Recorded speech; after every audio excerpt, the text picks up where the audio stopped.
Igor Jankę, dzień dobry. To jest Układ Otwarty, niezależny program o Polsce i świecie. Ostatni program przed świętami Bożego Narodzenia, więc będziemy rozmawiać i o prezentach, i o Wigilii, i o tym, jaki był ten rok dla polskiej gospodarki i dla polskich przedsiębiorców. Pozdrawiam wszystkich patronów, którzy wspierają Układ Otwarty. Dzięki Państwu ten program jest niezależny.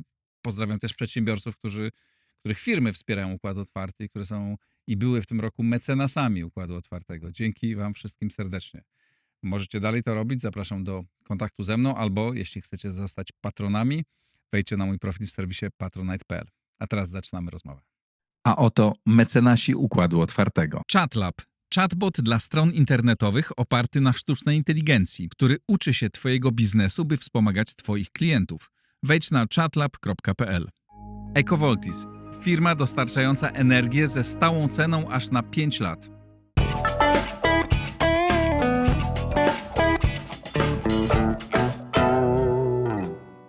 Cezary Kaźmierczak, szef Związku Przedsiębiorców i Pracodawców. Dzień dobry. Pochwalony. Drogi Czarku, święta idą, jutro Wigilia i święta to prezenty i takie prezenty nie byle jakie. Więc to, jeśli zastanawiasz się, co to za czarna, piękna skrzynka, to jest prezent dla Ciebie od Układu Otwartego. Przygotowałem się długo, zbierałem na to długo.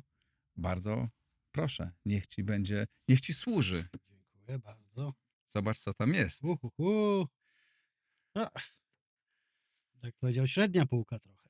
Dlaczego średnia? No z Thermomixu to tak 5 razy droższa, to mógł się redaktor już szarpnąć i ukręcić. Ale jest masło, polskie masło, produkt luksusowy. Doceniam, prawdziwie luksusowy produkt, wyższa półka, taki outstanding, to jest z Thermomixu, bo jest 5 razy droższy. Myślałem, że redaktor się szarpie. Ale redaktor nie ma Thermomixu.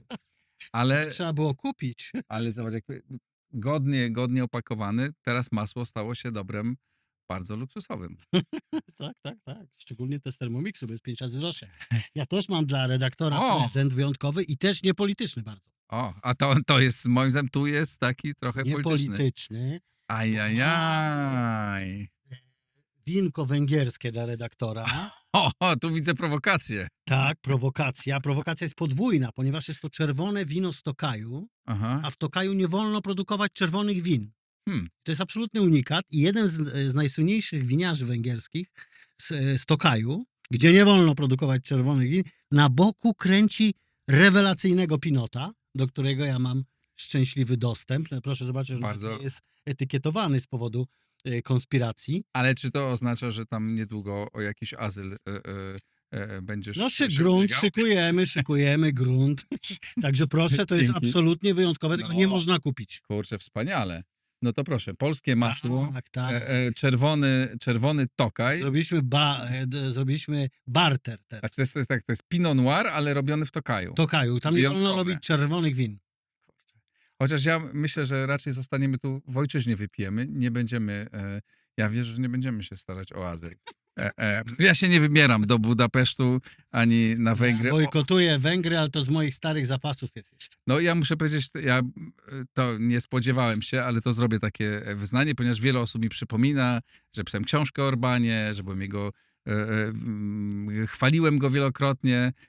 To wszystko prawda, ale bojkotuję Węgry również dokładnie od lutego 2020 Kocham Węgrów, kocham węgierskie jedzenie i biesiadowanie w winnicach, ale niestety od 2022 roku. Ja też nie. Żadnych kontaktów i niestety mam jak najgorsze zdanie o tym, co robią Węgrzy, co nie znaczy, że... A ten jest akurat ten winiarz jest bardzo antyorbanowy akurat, więc tak? można z czystym sumieniem golnąć sobie. No to... A jest wybitne wino, to jest wybitne wino. Fantastycznie. Bardzo dziękuję. Ciekawe, czy inni polscy azylanci polityczni na Węgrzech będą. No do tego raczej dostępu nie będą mieli, bo to nie jest w sprzedaży. Ciekawe, czy pojawią się jakieś pielgrzymki polityków i rozmaitych działaczy na Węgry, stukający w nocy do domu Orbana z prośbą o azyl. Że problem z tym wszystkim jest dwa. Po pierwsze, bezmyślne stosowanie tych aresztów tymczasowych. Gdyby tego nie było, to pewnie nie byłoby żadnego problemu z tym. A drugie, Gdyby był jakiś sąd w próżni kosmicznej i by pokazać tweety tego sędziego, co miał sądzić Romanowskiego, to myślę, że dałby mu azyl. Tak, ale też, żeby szukać azylu na Węgrzech, to nie jest fantastyczny pomysł. Tak. No dobrze, ale z rzeczy dziwnych i groteskowych, bo dla mnie to jest groteskowa ta historia z tym azylem węgierskim i z masłem, które stało się towarem luksusowym, jest też wolna Wigilia. Wigilia została uwolniona. Ma być od przyszłego roku. Ja jestem za wolną Wigilią i za likwidacją któregoś ze świąt, tym bardziej, że my mamy święta całkowicie absurdalne i schizofreniczne na czele ze świętem na przykład 3 maja, które powinno się nazywać nie święto Konstytucji, tylko święto upadku I Rzeczpospolitej, bo to de facto... Ale odwołuję się do demokracji, do tworzenia podstaw państwa. Tak, to państwo upadło właśnie po tej konstytucji. Więc... Ale nie dlatego, że źle napisaliśmy konstytucję. A nie, to pisać to można co się chce. Efekt końcowy jest taki, że jest to de facto święto upadku I Rzeczpospolitej. Nie, ale to defetysta jest. No nie, no taka jest prawda. Na drugie absurdalne święto to jest 11 listopada, gdzie... Boże święty, kogo ja zaprosiłem? Gdzie 3 maja święto Konstytucji i święto niepodległości potępiasz? Polska ma 1000 lat, ponad To 1000 prawda. lat. Rozumiał to Gomułka, a nie rozumie to Mateusz Morawiecki i nie rozumie tego Donald Tusk. No, w przyszłym roku najlepiej jakbyśmy obchodzili rocznicę chrztu, czyli 966 rok. No. Albo koronacji Chrobrego. Albo Ja w przyszłym roku jest pięknie, jest 1000 lat od koronacji pierwszego polskiego króla, by było 1000-lecie państwa polskiego, a nie jak jakiś idiota biegać po mieście. To tak jak ty byś nagle zaczął biegać po mieście, opowiadać, że układ otwarty ma miesiąc. To mniej więcej... A ma 3 lata. A ma 3 lata. No to 3 miesiące. To mniej więcej my się tak zachowujemy na arenie międzynarodowej i ilekroć ja patrzę w ten paszport swój, jak gdzieś jeżdżę i patrzę tam dumnie wybite 100 lat niepodległości, to mnie po prostu krew zalewa, bo jestem obywatelem państwa, które ma 1000 lat, a nie jakaś tam... Nie będę... Wiesz, że nigdy o tym nie pomyślałem, nie popatrzyłem. Ja zawsze jestem bardzo dumny. Nawet organizujemy w Instytucie Wolności bal. To zróbcie bal na koronację Chrobrego. To przyjdę wtedy. Ale może powołamy nowego króla. Powrócimy, przecież ta demokracja to nie chodzi dobrze. No dobrze nie chodzi, tylko jeszcze nikt nic lepszego nie wymyślił niestety. No i to jest bardzo duży problem. No. Więc ja do kandydatów... No, proszę bardzo. Kto na króla? Wiadomo, redaktor. Z rodziny ambasadorskiej. No to rozumiem. Ten pomysł mi się podoba. Ale to musiało być strasznie nudne królowanie. Ale też miał król taką prawdziwą władzę. Nie jaki król jak w Danii czy gdzieś tam, tylko tak jak... No to już by mu się od razu tam chciało robić. Nie, tam król to se chodzi, młynek kręci, ogląda żyrandol, gra w karty. I przyjmuje przedsiębiorców. I przyjmuje gości tam. Przedsiębiorców. Producentów masła, producentów wina. To ja jestem ze szkoły biznesu imieniem Lejzorka Rośtwańca, czyli cena rośnie, to znaczy spadać będzie. No. Tego nie jestem pewien. Tam chodziło o zwolnienia, o zatrudnienia i zwolnienia, a nie o ceny. No co z cenami jest to samo. No dobrze, bo umówiliśmy się, że porozmawiamy poważniej o tym, chociaż możemy sobie dowcipkować, o tym roku, jaki był dla polskiej gospodarki i dla przedsiębiorców. To jaki on był? Znaczy niezły. No. Opozycja oczywiście takie jest świętoprawo, ale ja bardzo krytykuję gospodarczo poczynania tej ekipy i tutaj wieszczy upadek gospodarki. No i takie święte jej prawo do tego, ale kilka rozmów przeprowadziłem i ze zdumieniem stwierdziłem, że oni jednak w to wierzą, nie tylko. Ale myślę, opozycja w to wierzy. Opozycja. No i dlatego na Węgry jeżdżą jej przedstawiciele. No tak nie jest i w przyszłym roku też nie wygląda na to, żeby tak było. Dalej mamy bardzo dobre cyfry. Są problemy różne oczywiście i tak dalej, ale PKB w przyszłym roku 3%, bezrobocia nie ma. Stale mamy jedną złą cyferkę, czyli inwestycje krajowe. i nie wygląda na to, żeby w przyszłym roku coś miało się bardzo negatywnego wydarzyć. To, co będzie uderzało bardzo w rząd i rząd się z tym będzie bardzo trudno poradzić, to jest ceny i takie percepcja drożyzny. Tak? No właśnie, to czego symbolem jest nasze masło. Czego symbolem jest nasze masło i to wynika z przyczyn będących po stronie rządu, czyli z podwyżek płacy minimalnej, tych ZUS-ów i tak dalej, i tak dalej. Czyli tutaj rząd się bardzo przyczynił do tego wzrostu cen, plus przedsiębiorcy. Ale to rząd też poprzedni podnosił raczej ceny. Tak, nie, to tutaj działają solidarnie, to oni się niczym nie różnią. Podnieśli te ceny, plus inflacja była, a inflacja zawsze jest dobrą okazją dla przedsiębiorców do wypchnięcia cen. Tak? Jak wstrzymywali różnego rodzaju podwyżki, no to na konto Morawieckiego i na konto Tuska można podjechać do góry i właśnie to jest głupota, za przeproszeniem, rządu, no bo oni wszystkim pokazują, że oni decydują w jaki sposób o cenach z tym masłem. Że się mieszają. Są interwencyjne zakupy masła. Że się mieszają do tego i będą tego ponosić konsekwencje. Nie wiem, czy słyszałeś o tym, że RARS Tak, wiem. będzie ten masło sprzedawał. To jest aukcję masła. W moim przekonaniu to jest brzmi to tak skrajna głupota, dlatego że pokazują wszystkim, że są odpowiedzialni za ceny, a ich wpływ na ceny masła, nie będę mówił jest jaki, bo jest przed godziną 23, tak? Więc to jest duży błąd moim zdaniem polityczny i oni w przyszłym roku nie będą się zmagać z gospodarką, bo z gospodarką jest nieźle i będzie nieźle w przyszłym roku.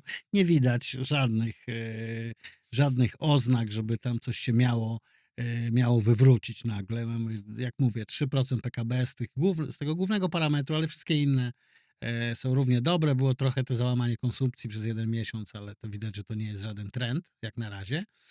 Oczywiście różne rzeczy się mogą zdarzyć, natomiast będą mieli olbrzymi problem z percepcją drożyzny, bo co prawda płace bardzo wzrosły, ale i ludzie nie analizują tego, że mogą dzisiaj kupić 2 razy tyle benzyny, co 10 lat temu, tak? Tylko pamiętają, że była po 4, a teraz jest po 7, no i cześć, tak? Ja pamiętam parę lat temu miałem takie powiedzenie, że Polacy latem narzekali na drożyznę w kolei, wchodząc do samolotu Wizera czy Ryanaira, lecąc do Hiszpanii i mówili, kurde, ale drogo jest, nie? No to... I tłok był na tych lotniskach koszmarny, bo wszystkich już stać no nie wszystkich, ale bardzo wielu ludzi już było na to stać.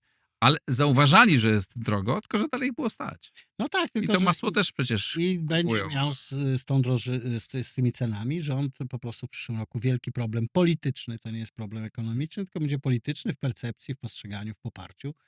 Pytanie, jak sobie poradzą. No takimi ruchami jak z tym masłem, no to się pogrążają po prostu. Nie wiem, kto to tam wymyślił, ale... Aukcja będzie, może twoja firma też jakoś tam wystartuje. Ja już wyszedłem z biznesu, więc na pewno nie. Ale członkowie twojego związku to na pewno, to na pewno masłem jakoś obracają. A jak będzie aukcja, to będą podbijać ceny. Możliwe, to jest możliwe. I będą też w takich pudełeczkach, tylko jeszcze bardziej luksusowych, przekazywać sobie złotą kostkę masła, która wygrała aukcję RARS-u. 5 razy droższą od normalnego. Na co narzekali członkowie twojego związku w tym roku? Znaczy dużo więcej się spodziewali przede wszystkim. Może spodziewali się jakichś takich reform strukturalnych bardziej, co generalnie, realistycznie patrząc, jest niemożliwe przy tym składzie koalicji, tak? Nawet gdyby któraś z tych sił, która tam jest w tej koalicji, chciała, to się z takiego strukturalnego nic nie da zrobić, choć parę rzeczy im się udało zrobić, takich drobniejszych, chociaż nie wiem, czy nie drobniejszych, trochę uporządkowano legislację i tutaj może nie powinienem chwalić, bo to człowiek z konkurencyjnej organizacji pracodawców, ale minister Berek to jednak uporządkował i to bardziej po chrześcijańsku jest. Może stajesz się prorządowy. Prorządowy się staje, to uporządkował trochę i to bardziej... Ale co masz na myśli konkretnie? Proces legislacyjny, konsultacje i tak dalej, i tak dalej. I to bardziej po chrześcijańsku jest robione. Udało się z tymi wiatrakami, to z kolei tam motyka tam to w tym ministerstwie zrobił z tym jakiś tam porządek. Udało się też, kulawy to kulawy, ale zrobić kompromis w sprawie tej składki zdrowotnej. Znaczy, no bo to jest do wyboru, no albo by w ogóle tego nie robić, albo zrobić coś tam powiedzmy na 3/4. No ja się cieszę, że jest na 3/4 niż na 0, tak? No, lepiej by było, żeby zrobić na 100, ale się nie udało. No i by też dobrze, co było robione, no to tutaj minister Mierczycki, Sobkowiak, te przygotowania do prezydencji. To jest nieźle przygotowane. Może tylko nie powierzyłby mi wybór logo, to bym dał komuś innemu. Nie wiem, czy to oni wybierali. Ale tak ogólnie to po chrześcijańsku też to jest jakby... Ale co masz na myśli, mówiąc dobre przygotowania do prezydencji? I dobrze dobrane priorytety realistyczne i zaangażowanie. Tam my śledzimy to, mamy biuro w Brukseli i też będziemy tam bardzo aktywnie, mamy zaplanowane wokół tej prezydencji. To znaczy, co konkretnie opowiedz, bo to ciekawe. Yy, I o tych priorytetach, o tym, co macie zaplanowane, jakie działania będą, jakby co jest z twojego punktu widzenia, z punktu widzenia polskich przedsiębiorców, co jest istotne. Znaczy istotne jest istotna imigracja, która jest jednym z priorytetów polskiej prezydencji, jest energetyka, czyli to takie tematy, które są tam bardzo nośne i też uzyskują jakiś rezonans u partnerów i są otwarci na to. My mamy cały szereg tam najrozmaitszych wydarzeń i ta polska prezydencja też jest otwarta na współpracę z organizacjami nierządowymi, bo my jesteśmy jedną z 2 organizacji polskich pracodawców, które mają biura w Brukseli. I wygląda to nieźle, łącznie mamy 2 wielkie konferencje takie międzynarodowe. I myślę, że to powinno Polsce jakoś politycznie zaprocentować. No ale oczywiście są też, jak to mówił klasyk, no plusy ujemne, no bo to też nie ma co mówić. Pomijam ten brak strukturalnych reform, bo tego nikt, po prostu żaden rząd tego chyba w Polsce nie jest w stanie przeprowadzić. No to ja nie wiem. Ale dlaczego nie? Nie wiem dlaczego. No, Imposybilizm, Jezu święty, jak mawiał tu mnie męczy wiadomotka. takimi pytaniami, na które ja nie znam odpowiedzi. No, nie wiem dlaczego, no, ale no, nie bardzo niedobra jest rola niestety Ministerstwa Pracy. I tutaj to jest jedno. To jest ministerstwo, które w ogóle nie rozmawia z biznesem. To jest pierwsze ministerstwo, które nie rozmawia z biznesem. W ogóle, co do zasady. Wszyscy, nawet najbardziej socjalistyczni ministrowie, jacy byli pracy, jednak rozmawiali biznesem. Nawet jak się nie słuchali, to chociaż żeby poznać zdanie. Obecnego kierownictwa ministerstwa to w ogóle nie interesuje zdanie. Pomysły ich są kompletnie... Ostatnio mój syn użył takiego sformułowania, nam się poda, niedoważone. Także udało się na szczęście to zablokować, bo też tutaj taką trochę... O których pomysłach mówisz? No, na przykład umowy o pracę dla pracowników sezonowych w Polsce, imigrantów takich sezonowych do pracy. No przecież to jest jakiś kompletny absurd, działanie na szkodę polskiej gospodarki. Na szczęście taką oazą rozsądku trochę jest PSL w tej koalicji i Paszykowi się udało to jakoś tam zablokować na szczęście. Drugie takie nieszczęście, które trochę jest w zakresie tego rynku pracy, to jest mieszanie spraw imigracyjnych z ochroną granicy i z bezpieczeństwem. To są jakby 2 różne systemy walutowe. No jedno to są pracownicy, którzy są nam potrzebni po prostu, żeby polska gospodarka się rozwijała. Chyba że wzorem, bo kiedyś słyszałem coś takiego z ust Krzysztofa Bosaka, że trzeba rozwój gospodarczy odrzucić, trudno, nie będziemy się rozwijać, ale żebyśmy tu byli spójni narodowo, tak? Bo to jest poważny dylemat, jak daleko Jak można daleko? iść, tak? Jak I daleko? to jest ta dyskusja jest absolutnie uzasadniona. Ale ja tego nie przeczę. Ja uważam tylko, że nie wolno nie powinno się tych 2 rzeczy mieszać, tak? Mieszać bezpieczeństwa z imigracją taką zarobkową, która tutaj przyjeżdża porobić i wrócić do domu.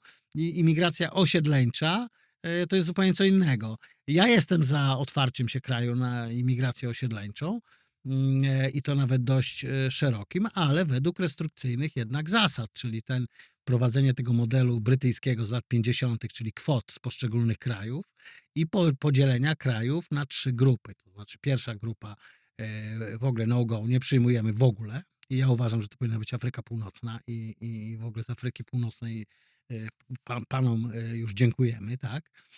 Druga grupa kraje, którym się przyglądamy i dokładnie oglądamy tych, którzy chcieliby się tutaj osiedlić.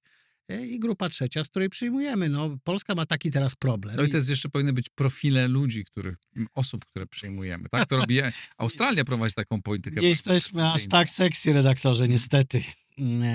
Więc okej, no można to robić, tylko że aż tak atrakcyjni nie jesteśmy. No bo polski problem polega na tym, że ten emigrant taki bliski kulturowo, czyli ukraiński i białoruski, jest na wyczerpaniu. Ja zresztą uważam i nawet apelowałem do ministra obrony o to, żeby przyjąć 100 000 młodych Białorusinów, żeby zlikwidować zdolności bojowe armii białoruskiej. No bo to jest najtańszy sposób, żeby zlikwidować armię białoruską, to pozwolić im tutaj się przesiedlić do nas. Wiesz, był taki program Polish Harbor, to się chyba Bardzo nazywało, dobry program. prawda? A teraz wiesz, za to ścigają poprzedni rząd. To jest kompletny absurd. Kompletny absurd. Był świetny program ściągania informatyków. Kraje walczą o to, żeby przepłacają, przekupują takich ludzi, żeby się przeprowadzali. To nie powinni. To rzeczywiście może to masło, te Węgry tutaj, bo my żeśmy przeprowadzili 7 wielkich firm białoruskich tutaj do Polski. Czyli jesteś zamieszany w aferę wizową. Wizową nie chyba. No właśnie oni tam podpinają to, że zbyt szybko procedowali kwestie wizowe. No my im tu pomagaliśmy się osiedlić. 6 osiedliliśmy w Łodzi, 1 w Krakowie. Największa 5000 informatyków, ten World Gaming, tak? Więc no to jest i podatki, to są spokojni ludzie. No, a od szpiegów, no to niech mamy tych naszych asów wywiadu, no niech ich łapią. No przecież mogą ich prześwietlać, łapać i tak dalej, i tak dalej. Tam chyba chodzi o kwestie wizowe niż ale jest to, zgadzam się, kompletnie absurdalne. To akurat był bardzo dobry program. Dokładnie, no kraje o to walczą, kraje o to płacą i ja jestem za tym, żeby się dogadać jakoś wewnętrznie, chociaż nie wiem, czy to jest możliwe, na jakąś określoną liczbę imigrantów, no bo inaczej przestaniemy się rozwijać. No, po pierwsze, nie ma rąk do pracy, a po drugie, niektórych prac Polacy są już na tyle zamożni, że wykonywać nie chcą i jest to gigantyczny po prostu problem, coraz większy i on będzie narastał. Więc mieszanie tych dwóch rzeczy, czyli bezpieczeństwa i imigrantów, i ochrony granicy jeszcze z tym wszystkim, to jest jakby mocno niewłaściwe i to mi się nie do końca podoba w tych dokumentach, które rząd ogłosił, bo tam jest tylko o bezpieczeństwie. Ja, żeby było jasne, jestem jakby jak najbardziej za tym, ale jeżeli nie będziemy brać Afryki Północnej i z tych krajów, z których się wywodzą najczęściej terroryści, tych muzułmańskich, no to ja nie słyszałem, żeby jakiś Białorusin coś tam wysadzał, tak?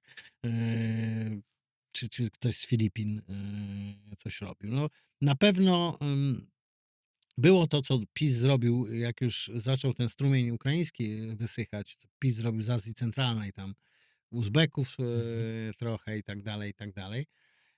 No i oni tutaj ciężko pracują. Pytanie zasadne, ja się zgadzam, trzeba o tym dyskutować.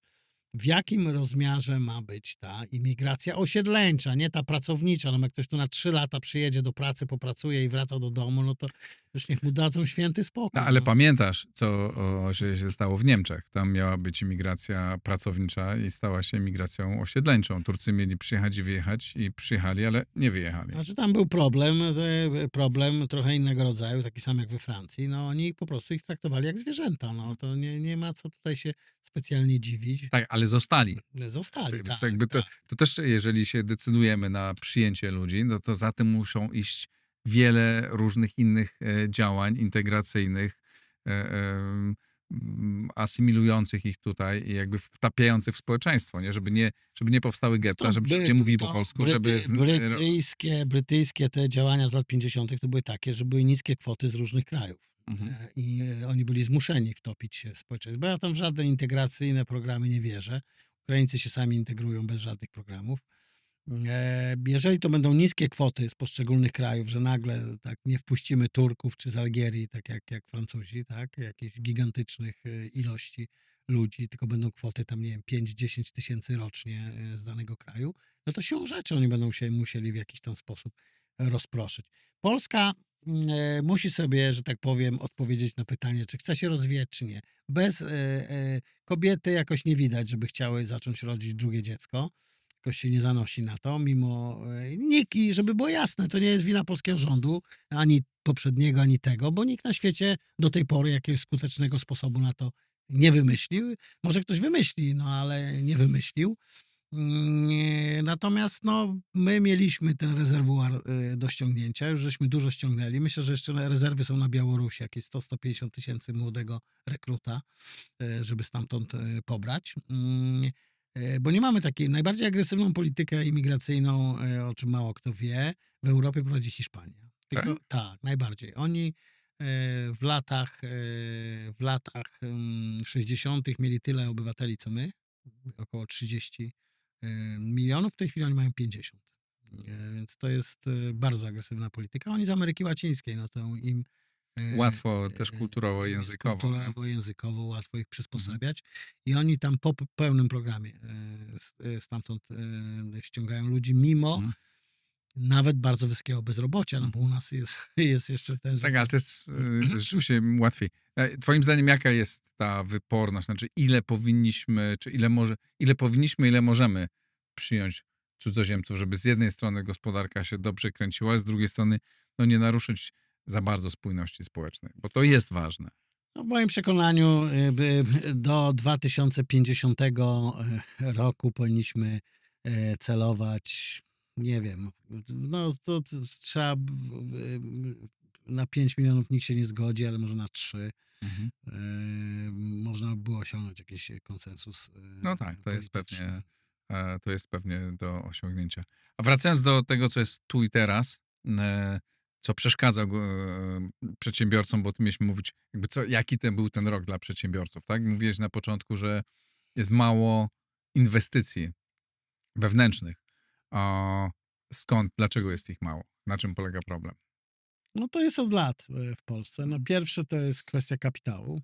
Znaczy jeszcze nie ma tej akumulacji, więc mamy mało kapitału, to jest pierwsze. Drugie to jest bardzo wysoka wycena ryzyka regulacyjnego. Ale mam mało kapitału, też się mówi, że dużo pieniędzy ciągle jest w bankach, w skarpetach i że on jest do uwolnienia. Tak, tylko inaczej się inwestuje, jak się inwestuje stare pieniądze i się inwestuje 10, czy 20, czy 30% swojego kapitału, a co innego, jak się inwestuje wszystko. Bo to jest ryzyko bardzo, bardzo wysokie. I przedsiębiorcy, jak mówię, no, jeszcze za mało mają tych pieniędzy pozbieranych, to jest jedno, a drugie to jest bardzo wysoka wycena ryzyka regulacyjnego. Te nocne ustawy różne, które były robione i wpisywanie jakichś wątków dotyczących jakichś rynków do ustawy o zaślubinach Polski z morzem, no to swoje zrobiły. Jest gigantyczna nieufność do państwa. Zresztą tutaj obecna koalicja zaczęła fatalnie legislacyjnie z tą ustawą wiatrakową. Na szczęście ktoś tam poszedł po rozum do głowy i się z tego wycofał. I to może dobrze, że się na początku wydarzyło, bo potem już nie było żadnych wybryków. I mam nadzieję, że do końca kadencji też wybryków żadnych w tej dziedzinie nie będzie. Więc najważniejsze to by były reformy takie strukturalne, czyli głównie podatkowe. To znaczy polscy przedsiębiorcy co do zasady, ja tam nie mówię o jakichś tam oszołomach, no ale tam 80% takich normalnych polskich przedsiębiorców nie domaga się niższych podatków, bo podatki w Polsce są relatywnie niskie w stosunku do Unii Europejskiej czy do OECD. No gdzieś tak powiedzmy w środku, tak, jesteśmy mniej więcej. Więc okej, to jest akceptowane, natomiast no, nie jest akceptowane poziom skomplikowania tego. No, i zmiany. I te zmiany ciągłe, tak? Więc tutaj, gdyby to uwolnić, no i jeszcze troszkę odbiurokratyzować bardziej tą gospodarkę, te wszystkie systemy, te zezwoleń, te kontrole najróżniejsze i tak dalej, no to pewnie by to dalej ruszyło, ale no optymistyczne jest to, że Polakom się jednak dalej jeszcze chce, bo my jesteśmy na dorobku. Z wyjątkiem chyba tej lewicy, która w ogóle nie rozumie, na jakim kontynencie oni żyją. Oni się zachowują, jakbyśmy byli jakąś Szwajcarią, tak? 4 dni pracy. Tak, 4 dni pracy. Przecież to jest tak absurdalny postulat, Ja że pracuję jakoś 6 dni, tak ostatnio 6, czasami 6,5. twój wybór, ale no to jest po prostu absurdalne. No wszystkie inwestycje nam uciekły od razu. Tak. E, A inwestycje z zewnątrz bardzo potrzebujemy jeszcze twoim zdaniem, czy powinniśmy też się koncentrować właśnie na tym, żeby polskich Nie, no przedsiębiorców oczywiście, że potrzebujemy. Polska jest w dużej mierze beneficjentem tych ruchów korporacyjnych popandemicznych, no bo jednak korporacje uznały, że jedna fabryka na cały świat Skracanie łańcuchów to dostaw. zbyt ryzykowne jest i w tej chwili taka obowiązująca w korporacjach doktryna to jest, żeby mieć po fabryce na kontynencie jednym. Czyli w Europie, no to tutaj Polska korzysta, Słowacja dużo korzysta, Węgry też, Czechy mniej, bo tam... Ale wykorzystaliśmy twoim zdaniem dobrze ten czas popandemiczny, czy nie mogliśmy zrobić więcej, żeby tu jednak przyciągnąć więcej jeszcze inwestycji? No, zawsze coś można zrobić lepiej pewnie, natomiast no, moim zdaniem Polska swoją szansę po 90 roku, po odzyskaniu niepodległości wykorzystuje rewelacyjnie. O teraz sytuacji popandemicznej, tak? Znaczy, żeby tu ściągać więcej... Cały ten okres, który ma takie, no powiedzmy 2 fazy. No, pierwszy to jest wydobywanie się z tego bagna i bankructwa komunizmu, to jest ten pierwszy okres, powiedzmy. Tak granicznie można powiedzieć, że to jest do wejścia do Unii Europejskiej. No i potem gigantyczne przyspieszenie rozwoju Polski po wejściu do Unii Europejskiej, które nie wynika z tego, że dostaliśmy jakieś dotacje europejskie, tylko że dostaliśmy dostęp do 500 000 zamożnych konsumentów. No i to jest to, co przyspieszyło gigantycznie polski rozwój. No i my tych Niemców to gonimy tam strasznie, no już w tej chwili. No, będziemy tam, przekraczamy już 70% PKB per capita Niemców, a zaczynaliśmy z 30. No więc to jest naprawdę imponujące. Natomiast no, całe szczęście, że lewica w Polsce ma mało do powiedzenia, chociaż ten rząd jest w stanie szachować, no bo oni by to roztrwonili to wszystko, bo oni uważają, że my jesteśmy już Norwegia i tak się zachowują przynajmniej, jakbyśmy byli Norwegią połączoną ze Szwajcarią jeszcze. A jeszcze jak mówimy o tych inwestycjach wewnętrznych, to twoim zdaniem wojna nie ma tutaj, ten czynnik nie odgrywa dużej roli, też wypływu pieniędzy z Polski, że polscy przedsiębiorcy też swoje pieniądze wynoszą poza Polskę z obawy przed wojną. To zawsze się działo i będzie się działo. No my na wojnie akurat zarabiamy bardzo. Staliśmy się, Ukraina, Polska w moim przekonaniu wykorzystała tak jak nigdy w historii. Byliśmy tacy dobrzy i mądrzy, bo po pierwsze nie musieliśmy się sami bić, daliśmy broń. Po drugie gospodarczo strasznie na tym zyskaliśmy. No, Polska stała się głównym eksporterem do Ukrainy. Przejęliśmy 1/3 eksportu z Unii Europejskiej do Ukrainy. Eksportujemy tam więcej niż Niemcy. To jest jeden z nielicznych krajów, gdzie w ogóle wyprzedzamy Niemców. Więcej niż Chiny. Więc mamy tam... I to się stało w ciągu ostatnich 2 lat. Tak. I to jest wielki sukces. Też za tym polskim przykładem też korporacje zaczynają iść. Teraz nasz członek, skądinąd Nestle, ogłosiło, że na wiosnę otworzy na Wołyniu wielką fabrykę makaronów na całą Europę. Więc... Chociaż nam się tylko z jednym kojarzę. Z historią. Wołyń, tak? Wołyń, nie Nestle. No tak, nie, no słusznie nam się kojarzy. Strona ukraińska w sprawie... Tam nie mówię, żeby nas przepraszali, bo tam wymuszone przeprosiny to tam może kiedyś dojrzeją, ale kwestia ekshumacji jest kwestią bezdyskusyjną i polski rząd powinien stawiać sprawę na ostrzu noża, oczywiście nie uzależniając od tego żadnej pomocy wojskowej, bo bo to jest przede wszystkim nasz interes. Tak. A jeśli chodzi o twoim zdaniem to, co się stanie po zakończeniu wojny, który nie wiemy, jak ona będzie, ale pewnie dzisiaj jest bliżej niż dalej. Tak, no, cholera wie, nie? Ale jakby, ale no mówi się o tym. Dobrze to redaktor ujął, cholera wie. Tak. No dobra, ale jak to kiedyś się stanie, to twoim zdaniem polskie firmy będą miały realne szanse na wzięcie udziału w procesie odbudowy i my jako Polska możemy być beneficjentem tego procesu? No myślę, bo że... padają bardzo dużo skarży, że zawaliliśmy wszystko, że nie wykorzystujemy.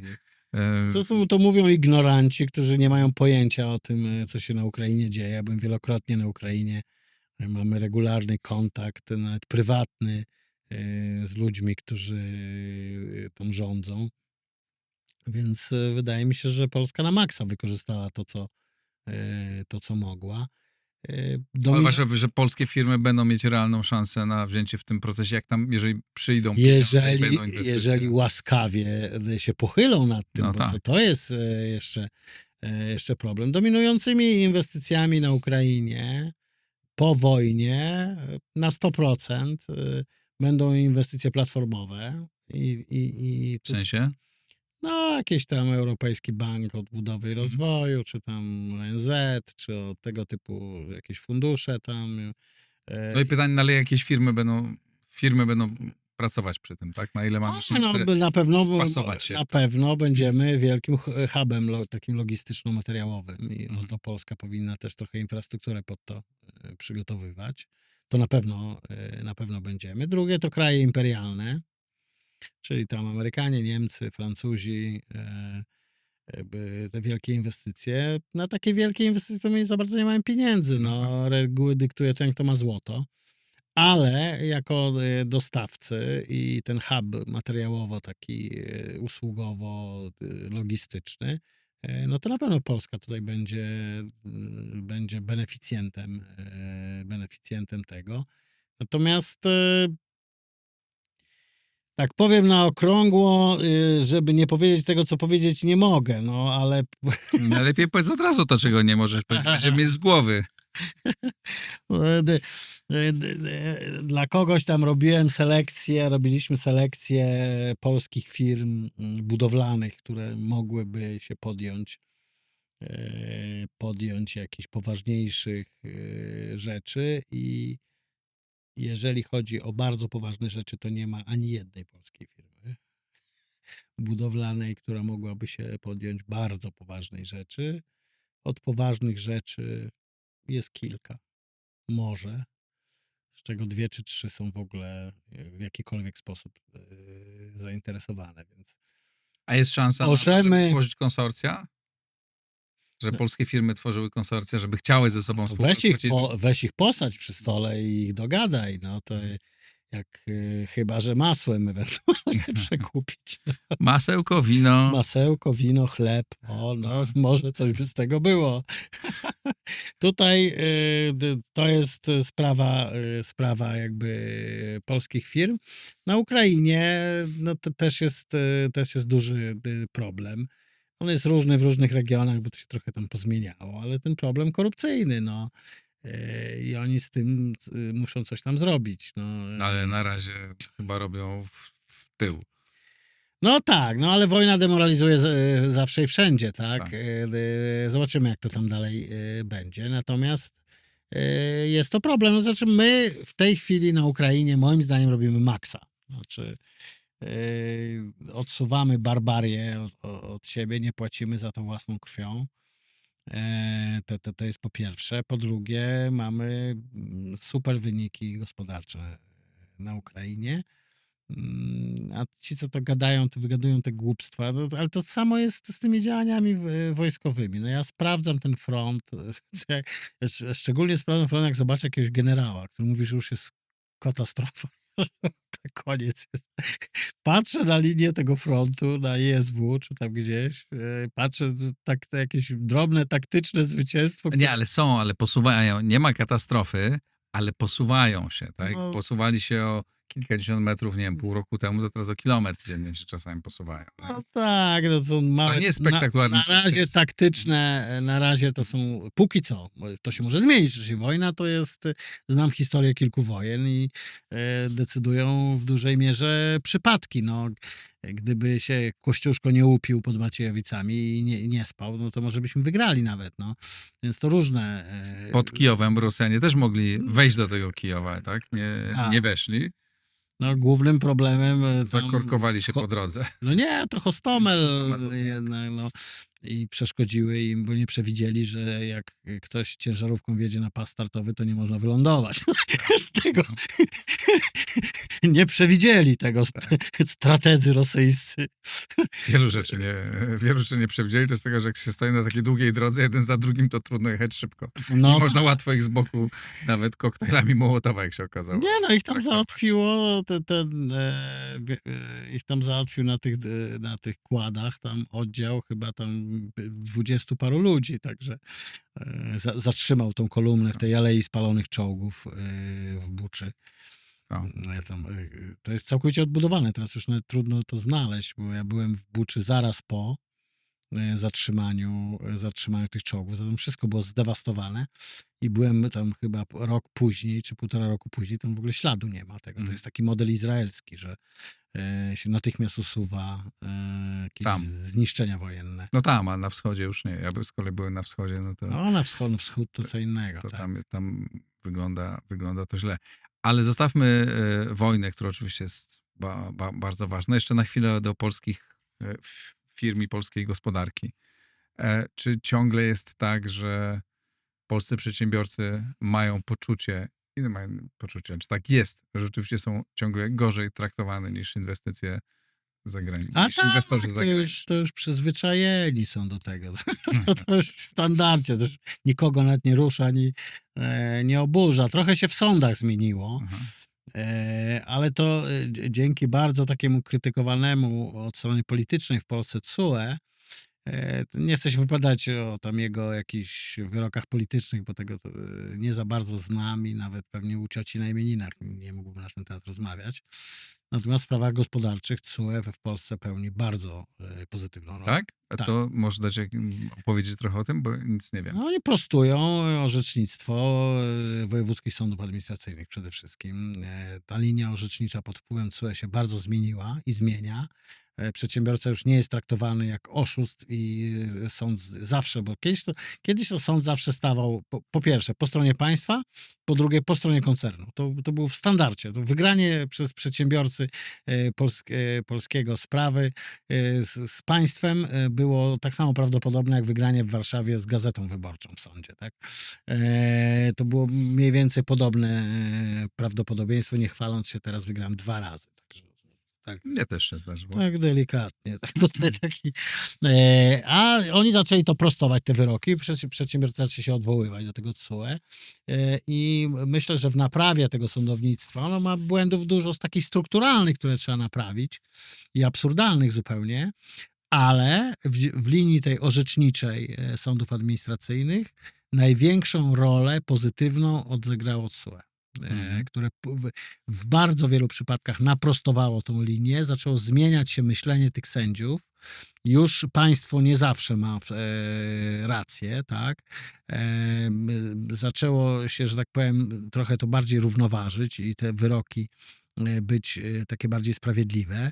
I myślę, że to będzie, jak będzie szło w tym kierunku, to będzie bardzo, bardzo dobrze. A czy będzie kiedyś szło w tym kierunku, żeby zachodnie czy międzynarodowe korporacje, które działają w Polsce, płaciły tutaj podatki, takie jak polskie firmy?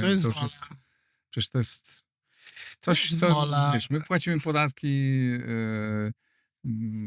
udało tam się trochę na tym VAT-ie tak wyprostować poprzedniemu rządowi, ale z korpo nic się nie udało. To jest kwestia woli politycznej. No teraz... A co trzeba zrobić? No, tylko i wyłącznie podatek przychodowy. No, nie ma żadnego innego wyjścia. To w 100%. To wszystkie dolary przeciwko orzechom. Nie ma innego wyjścia. Tylko i wyłącznie podatek przychodowy. No i do tego były mega tam problemy z tym Ministerstwem Finansów. Ja tam naprawdę zdrowie straciłem tam na tej Świętokrzyskiej w czasie tego Polskiego Ładu, bo po stronie przedsiębiorców byliśmy jedyną organizacją, która tam próbowała negocjować. I te obniżki i tak dalej, które były, to po prostu to nasza zasługa jest i naszego tam darcia kotów tam w tym miejscu. Ale oni po prostu w ten podatek przychodowy po prostu zwyczajnie nie wierzyli. Mieli jakieś tam fejkowe wyliczenia, które nie wiem, kto im tam podsuwał i tak dalej, i tak dalej. Natomiast teraz, no jednak tam prawie 1 milion ludzi na tym ryczałcie i to lepiej chodzi niż podatek dochodowy, no to może to myślenie w Ministerstwie Finansów zacznie się zmieniać i oni zaczną to zwalczać, a przestaną to zwalczać, ten podatek przychodowy, a przede wszystkim przestaną być tak ulegli tym fałszywym i kłamliwym argumentom doradców podatkowych i prawników, którzy z tego żyją, którzy to cały czas tam suflują. Ale mówisz, że podatek ryczałtowy tak dobrze chodzi, tak? Tak, to bardzo dobrze. Czy to 8,5%? Bardzo dobrze to działa. Są z tego większe przychody procentowo niż z tych dochodowych podatków. I trzeba podatek wprowadzić korporacyjny, przychodowy i innego wyjścia nie ma i koniec. No, nie wierzę. Rozumiem, że są naciski korporacji, ambasad, państw, które tak, mają ale interes, głównie bardziej ja z kilkoma rozmawiałem, CEO z tych zachodnich korporacji, to i tak mówią, ile by to miało być? No 1,5%. To podniosą ceny. Natomiast oni, myślę, że korporacje łatwiej to odpuszczą. Pewnie tam dla pozorów przed centralą będą coś tam huczeć, niezbyt intensywnie. Natomiast nie odpuszczą prawnicy i nie odpuszczą księgowi i doradcy. No bo ci to mają przecież tyle jest do liczenia, no tak, tyle wersji rozmaitych. Facet się doktoryzował z cen transferowych i co on teraz zrobi? Zostanie z tymi cenami transferowymi jak Himmelsbach z angielskim? No. To jest problem. No ale to trzeba woli politycznej i determinacji. No. Ale w tej chwili ten rząd ma taki deficyt, tak, ma tyle wydatków i wyzwań, gdzie trzeba tą kasę wydawać na bardzo wielu polach i w zasadzie nikt tego nie kwestionuje, to nic lepszego, tylko zgarnąć tą kasę. No oni trochę liczą na to, jak PiS liczył. PiS się nie przeliczył, że wzrost gospodarczy im to... Ale mogą mieć wzrost gospodarczy plus przychody. No mogą. Od korporacji. Mogą, no to redaktor tu ich tam przekonuje. No ja robię co mogę od lat. Ze skutkiem, no trochę, nam tu się udało tam trochę te 0,4, ten minimalny. Zobaczymy, jak będzie dalej. No, dwie rzeczy wymagają moim zdaniem opcji zerowej. Znaczy pierwszy, ja w życiu nie podejrzewałem, że jako oaza rozsądku w Polsce to będzie Konfederacja, to ja to się zgadzam z tym, co oni mówią w sądownictwie, że nie ma innego wyjścia, tylko opcja zerowa. Tak. I to już za daleko zaszło. I oaza rozsądku w Polsce mówi opcja zerowa, ja to popieram. I drugie to jest podatki, to jest to samo, opcja zerowa. To już się tak zapętliło, że tego już się nie da naprawić w żaden sposób i trzeba po prostu rozsądnie, gdyby tak chcieć to, nie wiem, po chrześcijańsku zrobić, no to od 2027 powinien zacząć funkcjonować nowy system podatkowy, który się do tego czasu wykluje, zostanie przygotowany, przedsiębiorcy się przygotują na nowe, chociaż do prostych podatków się nie trzeba przygotowywać. No. Tak, jesteśmy przy wątkach chrześcijańskich, to proponuję, żebyśmy zmierzali do puenty. Chrześcijańskie święta jutro po 23. Po chrześcijańsku słuchaczom odpuścimy też. No. Nie będziemy was męczyć dłużej. Czego, mój drogi, życzysz słuchaczom i widzom? No, w ZPP funkcjonuje na święta zawsze, składam takie życzenia i może tutaj też je złożę. bo one od 15 lat są zawsze składane na Wigilię u nas i one brzmią za nieoczekiwane powodzenie naszej beznadziejnej sprawy. A ja jestem bardziej optymistyczny. Ja Państwu życzę, żeby i tego masła i wina nie zabrakło, ale też żebyśmy się, to jest okropne określenie, depolaryzowali, ale żebyśmy nie byli tak bardzo podzieleni i nie zajmowali się zwalczaniem siebie nawzajem, tylko mając różne poglądy, nauczyli się normalnie żyć ze sobą i wspólnie rozwijać nasz piękny kraj, bo zasługuje na to i jest na dobrej drodze do tego, żeby zajść bardzo wysoko i żeby nam wszystkim żyło się fantastycznie, żebyś nigdy nam tego nie zabrakło. Amen. Amen. Dziękuję Ci bardzo. Dziękuję. I Państwu bardzo dziękuję. Pozdrawiam serdecznie. Pięknych świąt Bożego Narodzenia. Do zobaczenia.